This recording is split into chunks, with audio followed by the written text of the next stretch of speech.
Hi everyone, Eugene Sachs here with another review from GameCritics.com. One of my favorite kung fu movie tropes is seeing the main character versus a seemingly endless wave of enemies. The thrill of using everything the environment has to offer paired with the mastery of fighting is always pure spectacle. Karate Survivor aims to capture that specific thrilling moment and puts players in the center of it. In this survival auto-firing roguelike, players will fight a horde of enemies and try to survive as long as possible, similar to something like Vampire Survivors. The character will level up as they defeat foes, and each level grants some type of reward. These buffs range from things like a passive boost to damage or health, or perhaps a new combat move that players can use in that run. If players survive long enough, a boss will appear for a showdown. At the beginning of each level, players will start with a randomly selected strike. Red moves are normally more powerful, blue moves have longer reach, and yellow moves tend to have status effects like bleeding or stun. As players progress, they'll obtain up to a total of 6 moves that will auto-trigger every few seconds in an order that the player sets.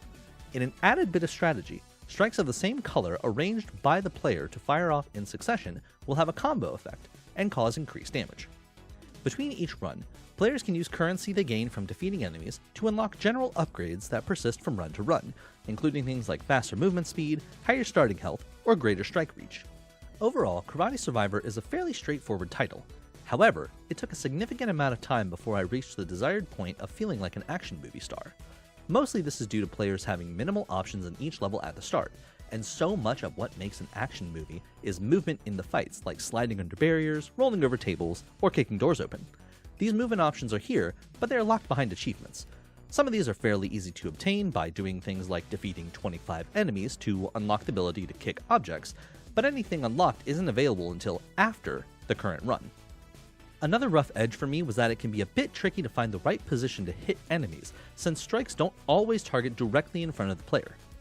Unlike Vampire Survivor's wide array of offensive options, Karate is mostly about melee combat, so enemies need to be much closer in order to hit them. There are some ranged options like finding a melee weapon or kicking a box into enemies, but players will generally find themselves quite close to enemies, so being able to stay close enough to hit the enemies without being hit is a tricky balance. Having said all that, Karate Survivor starts to show its mettle after a few hours. Once the movement abilities and some of the intricate mechanics become unlocked, the action really opens up. Ultimately, I found that Karate Survivor scratched the right itch for me, even if it took a while to get there. I wish some of the mechanics were unlocked sooner so the first runs didn't feel so bland, but it definitely remains a recommendation for those who don't mind putting in a couple of hours to get to the good stuff. For me, Karate Survivor gets 7 roundhouse kicks to the face out of 10.